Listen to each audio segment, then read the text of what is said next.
आदाब नाजरीन, इस्तकबाल है आप सभी का मुल्क की बात में। मैं हूं आपके साथ ऐश्वर्या सेठी। खबरें शुरू करने से पहले एक नजर सुर्खियों पर। हर तरफ से बुरी तरह घिरा इजराइल, नेतन्याहू की बड़ी मुश्किल।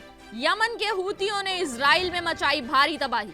वजीर आजम नरेंद्र मोदी कुवैत के लिए रवाना। 43 साल बाद किसी हिंदुस्तानी पीएम का पहला दौरा। बांग्लादेश में 3 मंदिरों पर हमला, तोड़ी गई मूर्तियां, एक मुलजिम गिरफ्तार। एआईएमआईएम मेट्रोपॉलिटन सदर ने सपा कांग्रेस पर खड़े किए सवाल। कहा, जब नबी की शान में गुस्ताखी हुई तब सपा कांग्रेस कहां थी।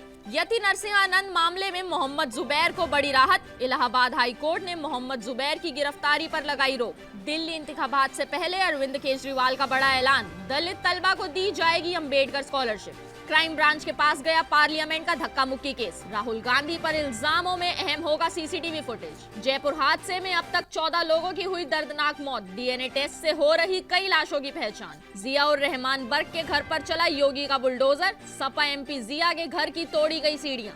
इजराइल, जिसने 7 अक्टूबर के बाद से ही गजा और फिलिस्तीन में तबाही मचाई हुई है, अब उसकी उल्टी गिनती शुरू हो गई है। गजा में बड़े पैमाने पर घर, अस्पताल, स्कूल और कॉलेज तबाह करने के बाद उसने रुख किया था लेबनान का, जहां से उसे ऐसी करारी शिकस्त मिली है जिसकी उसने कभी उम्मीद भी नहीं की थी। वहीं अब गजा के साथ जारी जंग के बीच उस पर यमन के हूती ऐसे बरस रहे हैं कि नेतन्याहू को उसकी नानी याद करा रहे हैं। ईरान ने तो सिर्फ इजराइल को धमकाते हुए बड़ा हमला करने की वार्निंग जारी की थी, लेकिन अब तक ऐसा कुछ करने में वो भी नाकाम ही नजर आया है।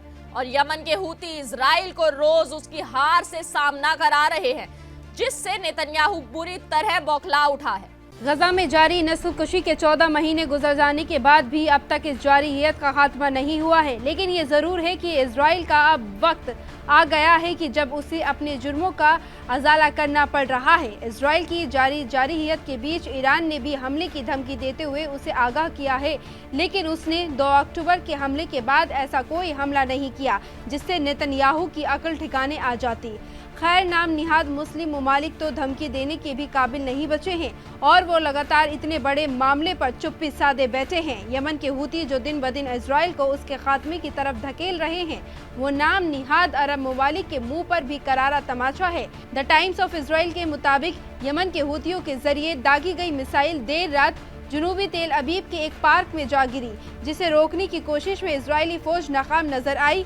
इस हमले में कई शहरियों के जख्मी होने की भी खबर है। इस हमले के बाद हजारों की तादाद में लोग शेल्टर की तरफ भागते नजर आए। वहीं इस हमले के बाद हूती के सीनियर अफसर ने इजराइल की नाकामी को बयान करते हुए सोशल मीडिया प्लेटफॉर्म एक्स पर कुछ पोस्ट शेयर की है। तेल अबीब पर मिसाइल हमले के बाद हूती अफसर हैजाम अल असद ने एक्स पर कई मजाकिया पैगाम पोस्ट किए हैं, जिनमें से कुछ हिरबू जवान में है। हिरबू के एक पोस्ट में अल असद लिखते हैं कि सभी इजरायली डिफेंस की नाकामी का मतलब है कि जियोनी दुश्मन का दिल अब महफूज नहीं है। दूसरे में वे लिखते हैं कि अरबों डॉलर की लागत वाले इंटरसेप्शन सिस्टम अब किसी काम का नहीं है। एक अरबी पोस्ट में उन्होंने लिखा कि दुश्मन अपनी फौजी पोजीशन और अपने बशिंदों को बनाए रखने के लिए मीडिया में अपना नुकसान कम बता रहे हैं। इजराइल जो इस वक्त हर तरफ से मुसीबतों का सामना कर रहा है, वो अब दिन ब दिन अपनी हार की तरफ जाता दिख रहा है। एक तरफ तो यमन के हूतियों ने इजराइल के खिलाफ ऐलान जंग कर दिया है, वहीं दूसरी तरफ इजराइल के खुद के फौजियों ने ही बैक स्टेप लेते हुए इजरायली हुकूमत और नेतन्याहू के जाती मफाद के लिए लड़ने से इनकार कर दिया है, जिसके बाद अब नेतन्याहू बुरी तरह परेशान फिरता नजर आ रहा है। वजीर आजम नरेंद्र मोदी कुवैत के 2 रोजा दौरे के लिए रवाना हो गए हैं। पीएम मोदी के इस 2 दिनों के सफर के दौरान भारत और खाड़ी देश के बीच डिफेंस और तिजारत समेत कई अहम शोबों में ताल्लुकात को मजबूत करने पर तवज्जो मरकूज की जाएगी। मोदी कुवैत के आला क़यादत के साथ बातचीत करेंगे, भारतीय लेबर कैंप का भी दौरा करेंगे, भारतीय कम्युनिटी को खिताब भी करेंगे और गल्फ कप फुटबॉल टूर्नामेंट के ओपनिंग सेरेमनी में शामिल होंगे। ये किसी भारतीय वजीर आजम की 43 सालों में इस खाड़ी मुल्क का पहला सफर है। वजीर आजम नरेंद्र मोदी के सफर से एक दिन पहले वजारत खारजा ने कहा था कि कुवैत के 2 तरफा सरमायाकारी के मुआहिदे और दिफाई ताउन के मुआहिदे पर बातचीत जारी है। वजारत खारजा में सिक्योरिटी अरुण कुमार चटर्जी चटर्जी ने प्रेस कॉन्फ्रेंस में कहा कि वजीर आजम के सफर के दौरान कुछ दो तरफा दस्तावेजों पर दस्तखत होने की उम्मीद है। उन्होंने कहा कि वजीर आजम के तारीखी सफर से भारत कुवैत को दो तरफा रिश्ते में एक नया बाब शुरू होने की उम्मीद है। उन्होंने कहा ये न केवल मौजूदा इलाकों में साझेदारी को मजबूत करेगा बल्कि आने वाले वक्त में सहयोग के लिए नए रास्ते भी खोलेगा। बांग्लादेश में हाल ही में 3 मंदिरों में तोड़फोड़ हुई। इस दौरान मंदिरों में मूर्तियां तोड़ दी गई। इस मामले में पुलिस ने एक शख्स को गिरफ्तार किया है। बांग्लादेश में उबूरी हुकूमत के सरबराह पर अक़लियतों की हिफाजत ना कर पाने के इल्जाम लगाए जा रहे हैं। भारत के पड़ोसी मुल्क बांग्लादेश से इन दिनों अक़लियती हिंदुओं पर जुल्म की खबरें लगातार सामने आ रही हैं। स्थानीय मीडिया रिपोर्ट्स के मुताबिक आपको बता दें कि बदमाशों ने बांग्लादेश में 3 हिंदू मंदिरों को निशाना बनाया है। इस दौरान मेमनसिंह और दिनाजपुर जिले में 8 मूर्तियों को खंडित किया गया है। पुलिस ने तस्दीक की है कि कानून प्रवर्तन अफसरों ने इनमें से एक मामले के सिलसिले में 27 साल के एक मुलजिम को गिरफ्तार किया है। मंदिर जराए और मकामी लोगों के मुताबिक हलवा घाट पुलिस स्टेशन के ऑफिसर इंचार्ज अबुल खैर ने बताया कि बदमाशों ने जुम्मे के तड़के हलवा घाट के शकुई यूनियन में बोंदरपारा मंदिर की 2 मूर्तियों को खंडित कर दिया था। मेमन सिंह में जुमेरात के दिन और जुम्मे की तड़के 2 मंदिरों में 3 मूर्तियों को तहस नहस कर दिया गया। मुरादाबाद में AIMIM मेट्रोपॉलिटन सदर वकील रशीद ने सपा और कांग्रेस पर सवाल खड़े किए हैं। बता दें, उन्होंने कहा कि सियासी तौर पर हम बाबा साहेब अम्बेडकर की बहुत इज्जत करते हैं और आज जब बाबा साहेब अम्बेडकर पर बात आई तो नाम निहात सेक्युलर पार्टियों ने मुस्लिम लीडरों को आगे कर दिया और जब पैगंबर मोहम्मद सल्लल्लाहु अलैहि वसल्लम पर बात आई थी तो इन्हीं मुस्लिम लीडरों की पार्टियों ने उनके बोलने पर पाबंदी लगा दी थी। बताते चले कि मुरादाबाद में AIMIM मेट्रोपॉलिटन सदर बकी रशीद ने ये बात उस वक्त की है जब बीजेपी के सीनियर लीडर और वजीर दाखिला अमित शाह ने बाबा भीमराव अंबेडकर को लेकर मुतनाज़ा बयान दिया था। इस बयान को लेकर आज मुरादाबाद में समाजवादी पार्टी के कारकुनान और सपा MP रुचि वीरा ने मुरादाबाद जिला कलेक्टर पर एहतजाज किया और इस एहतजाज में सबसे ज्यादा मुस्लिम लोग मौजूद थे। वहीं दूसरी तरफ मुरादाबाद में मशहूर तबला वादक अहमद जान का मुजस्सिमा लगाने के खिलाफ कुछ लोगों ने एहतजाज किया। इस दौरान AIMIM मेट्रोपॉलिटन सदर बकी रशीद ने मीडिया से बात करते हुए क्या कुछ कहा, सुनवाते हैं आपको। अहमद जान साहब जो हैं, उनका नाम अहमद जान है, तो उनको इस चीज़ से शायद तकलीफ होने लगी होगी फ़ौरन, क्योंकि वो इस चीज़ को ऐसे नहीं देख रहे कि ये भारत के महापुरुष हैं, भारत के बेटे हैं। तो किसी भारत के बेटे का अगर कोई दुनिया में नाम रोशन हो रहा है और उनकी याद में अगर कोई चीज़ लग रही है, वो इतने बड़े कलाकार थे, तो ये तो बड़े फ़ख्र की बात है, हमारे गर्व की बात है। मुरादाबाद की नहीं बड़ी गर्व की बात है कि वो यहाँ पैदा हुए। इस देश के सबसे बड़े नेताओं में सबसे पहले नाम अगर किसी का लिया जाएगा तो बाबा साहब अम्बेडकर का लिया जाएगा। लेकिन मेरा सवाल समाजवादी पार्टी और कांग्रेस के उन नेताओं से है या उन पार्टी के लीडर से है कि जब रसूलुल्लाह पर बात आई थी तो आप लोग कहाँ थे? तो वोट ये हमारा लेंगे और जब हमारे रसूल की शान में गुस्ताखी होगी तो बोलेंगे नहीं। आज आप देख लीजिए, सारे फोटो आप देख लीजिए, सोशल मीडिया पर वायरल हैं। सबसे आगे नारे लगाने वाले में कौन है? मुसलमान नेता ही निकलेगा हमेशा। और जब रसूल की बात आएगी तो मुसलमान नेता को पार्टी की तरफ से आदेश कर दिया जाएगा कि रसूलुल्लाह पे कोई बात आएगी तो आप बोलेंगे नहीं। इलाहाबाद हाई कोर्ट ने फैक्ट चेकर और ऑल्ट न्यूज के शरीक बानी मोहम्मद जुबैर की गिरफ्तारी पर 6 जनवरी तक रोक लगा दी। यति नरसिंहानंद के जरिए दिए गए भड़काऊ बयान पर उन्होंने सोशल मीडिया प्लेटफॉर्म X पर एक पोस्ट की थी जिस पर उनके खिलाफ FIR दर्ज की गई। रिपोर्ट के मुताबिक बताते चले कि जस्टिस सिद्धार्थ वर्मा और जस्टिस नलिन कुमार श्रीवास्तव की बेंच ने कहा कि जुबैर कोई खतरनाक मुलजिम नहीं है और उन्हें अबूरी रिलीफ देते हुए मुल्क के बाहर न जाने और जारी तहकीकात में ताउन करने की हिदायत दी गई है। लाइव लो की रिपोर्ट के मुताबिक बताते चलें कि बेंच ने मामले की अगली सुनवाई 6 जनवरी के लिए टाल दी है। जब उत्तर प्रदेश हुकूमत के तफसीली जवाब दाखिल करने के बाद मजीद दलीलें सुनी जाएंगी।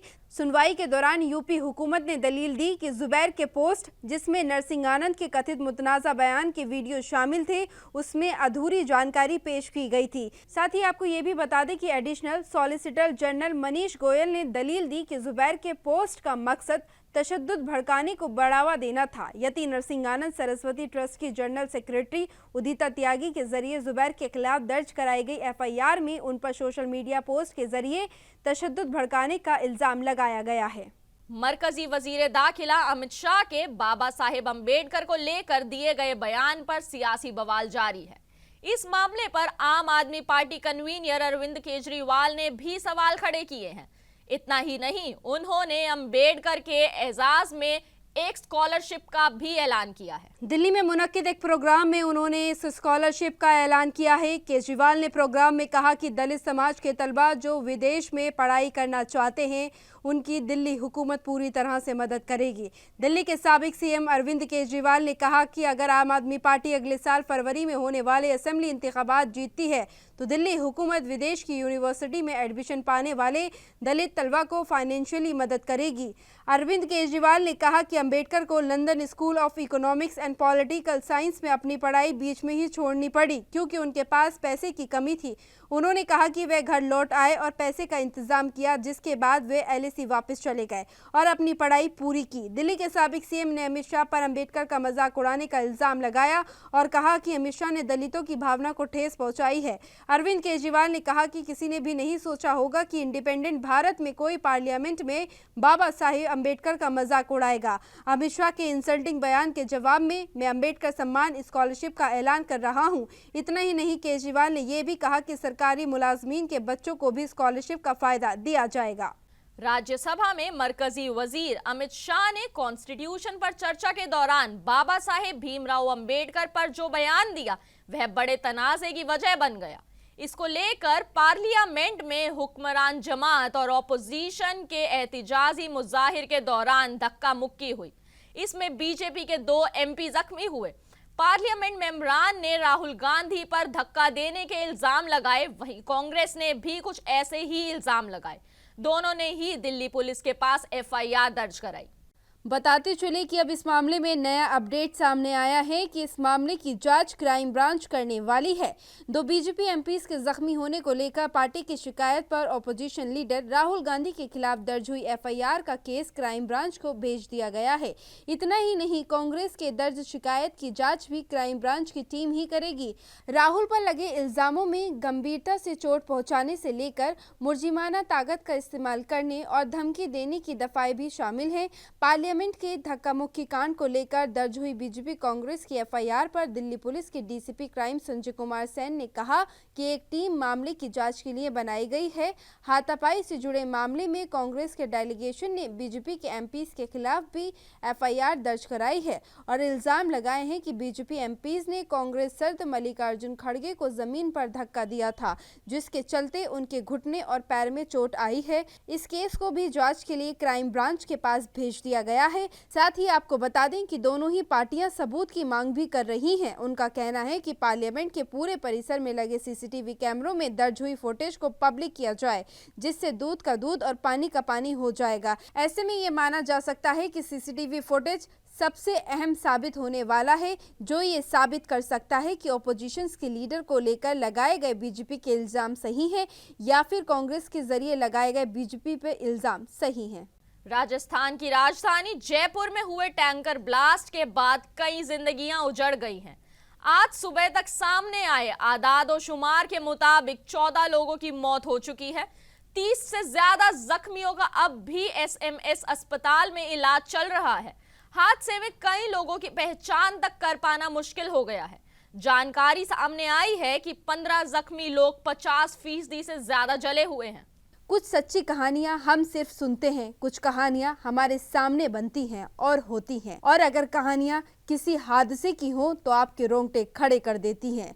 ऐसे ही बीते दिन हुए हादसे जो जयपुर में हुआ, इस हादसे से निकलकर आ रही कहानियां काफी डरावनी हैं। आग लपटों से लैस लोग जान बचाने के लिए यहाँ वहाँ भागते दिखाई दिए। जो बच गए वे चाहकर भी किसी की मदद नहीं कर पाए। कुछ ने सड़क पर किसी के आने और बचाने की आस में ही दम तोड़ दिया। वहीं दूसरी तरफ मरने वालों को मरकजी हुकूमत ने 2-2 लाख और जख्मी होने वालों को 50-50 हज़ार रुपए देने की मदद का ऐलान किया है।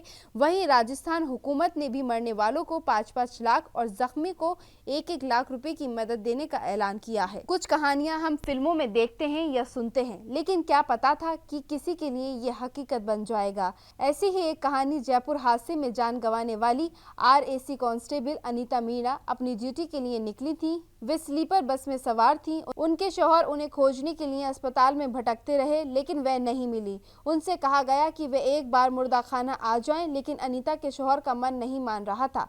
आखिरकार वे मुर्दाखाना गए तो उन्हें अनीता की बॉडी वहां मिल गई। अपनी बीवी की पहचान उन्होंने बिछिया से की। अनीता के 2 छोटे बच्चे हैं। यह हादसा कितना दर्दनाक, इसका अंदाजा इस बात से लगाया जा सकता है कि एक बॉडी को पोटली में बांधकर लाया गया। डॉक्टर्स कहते हैं कि उसकी पहचान कर पाना काफी मुश्किल था।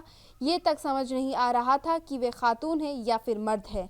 ऐसी लाशों की शिनाख्त DNA टेस्ट के जरिए की जा रही है। संभल तशद्दुद के बाद से ही जियाउर रहमान बर्क के खिलाफ बिजली चोरी का मुकदमा दर्ज किया गया है। इसके बाद बिजली डिपार्टमेंट ने 1.91 करोड़ का जुर्माना भी लगाया है। अब उनके घर पर बीते रोज यानी कि 20 दिसंबर को योगी आदित्यनाथ का बुलडोजर एक्शन हुआ है। जानकारी के मुताबिक बताते चले कि संभल से समाजवादी पार्टी के MP जियाउर रहमान बर्क के घर 19 दिसंबर को बिजली सप्लाई बंद कर दी गई और 20 दिसंबर को सपा MP के घर की सीढ़ियों के स्लैब गैरकानूनी तरीके से सड़क पर बनी पाई गई, जिसे म्युनिसिपैलिटी के बुलडोजर ने जमींदोज कर दिया। बीते कुछ दिनों से यूपी में जिस बुलडोजर की गरज थमी हुई थी, वो संभल की दीपासराय में दहाड़ने पहुंचा। यहां भारी सिक्योरिटी फोर्सेस के बीच बुलडोजर ने MP जियाउर रहमान के घर दस्तक दी। बता दें, सपा MP के घर के बगल से नाली गुजर रही थी, जिसे सीढ़ियों से कवर किया गया था। सीढ़ियों का हिस्सा सड़क पर दिख रहा था, जिसे म्युनिसिपैलिटी ने गैरकानूनी तामीर के दायरे में बताकर बुलडोजर से ढहा दिया। बीते एक हफ्ते से दियासराय मोहल्ले में गैरकानूनी कंस्ट्रक्शन पर कार्रवाई जारी है, जिसकी चपेट में बीते रोज सपा MP के घर का हिस्सा भी आया। कार्रवाई आगे भी जारी रहने वाली है। AIMIM के चीफ असदुद्दीन ओवैसी ने दिल्ली के मुस्तफाबाद में लोगों से खिताब करते हुए दिल्ली हुकूमत पर हमला बोला है। बता दें कि बीते रोज असदुद्दीन ओवैसी ने कहा कि जब अरविंद केजरीवाल और मनीष सिसोदिया को बेल मिल सकती है, तो उन मुस्लिम नौजवानों को बेल क्यों नहीं मिलती जो पिछले 5 साल से जेल में बंद हैं। इस दौरान उन्होंने अपने खिताब में और क्या कुछ कहा, सुनिए। बताओ जुल्फिकार सैफी जेल में कैसे? इस मुल्क में अजीबो गरीब मामला है कि 2 मुख्यमंत्री जेल को चले गए, झारखंड के, दिल्ली के, इनको बेल हो गई, मगर जो 5 साल से सड़ रहे हैं उनको बेल नहीं होती है। कौन है इसका जिम्मेदार? अकाउंटेबिलिटी किस पर आयद होगी? बताओ। कब तक नेशनल मेजॉरिटी और नेशनल माइनॉरिटी को दबाया जाएगा? और कब तक ये बहस चलेगी नेशनल मेजॉरिटी है, नेशनल माइनॉरिटी है? अरे कानून तो सबके लिए अगर बराबर है, अगर केजरीवाल को बेल हो गई, सिसोदिया को बेल हो गई, तो क्यों नहीं दूसरों को बेल हो रही है? सब पर भी वही ग्रीवियस ऑफेंसेस है, मगर तुमको बेल हो सकती है और जो बच्चे जेलों में सड़ रहे हैं उनको बेल क्यों नहीं हो सकती? बताओ। राजस्थान के अजमेर दरगाह में मंदिर होने के दावे को लेकर कल यानी 20 दिसंबर को सिविल कोर्ट में दूसरी बार सुनवाई हुई। कोर्ट ने अर्जी गुजार और दूसरे फरीक के वकीलों की दलील सुनकर फैसले की अगली तारीख 24 जनवरी दी है। बताते चले कि अजमेर सिविल कोर्ट ने अक़लियती वजारत, दरगाह कमेटी अजमेर और ASI को खुद नोटिस भेजा था। कोर्ट में 5 और लोगों ने इदारों ने खुद को पक्षकार बनाने के लिए अर्जी लगाई। इसके साथ ही दरगाह कमेटी के वकील अशोक माथुर ने अर्जी को खारिज करने की अर्जी लगाई। वहीं विष्णु गुप्ता और अंजुमन कमेटी के वकीलों ने अपने अपने पक्ष रखे। दरगाह दीवान के बेटे नसरुद्दीन चिश्ती भी कोर्ट पहुंचे। उन्होंने कहा कि हम ख्वाजा साहब की औलाद हैं, हमें भी पक्षकार बनाया जाना चाहिए। हमने कोर्ट में अपना पक्ष रखा और पक्षकार बनने की अर्जी लगाई। वहीं अजमेर दरगाह में मंदिर होने का दावा करने वाले विष्णु गुप्ता ने कहा कि कोर्ट में वर्शिप एक्ट को लेकर बहस हुई थी, जिसमें हमारे वकील वरुण कुमार सिन्हा ने कहा कि दरगाह वर्शिप एक्ट में नहीं आती है। इसके अलावा ASI सर्वे की मांग की एप्लीकेशन को मंजूर करने को लेकर भी अपनी बात रखी है। मुझे उम्मीद है कि ऑर्डर हमारे पक्ष में आएगा, सर्वे का हुक्म होगा। नाजरीन, मुल्क की बात में आज के लिए बस इतना ही। मुझे दीजिए इजाजत। आदाब।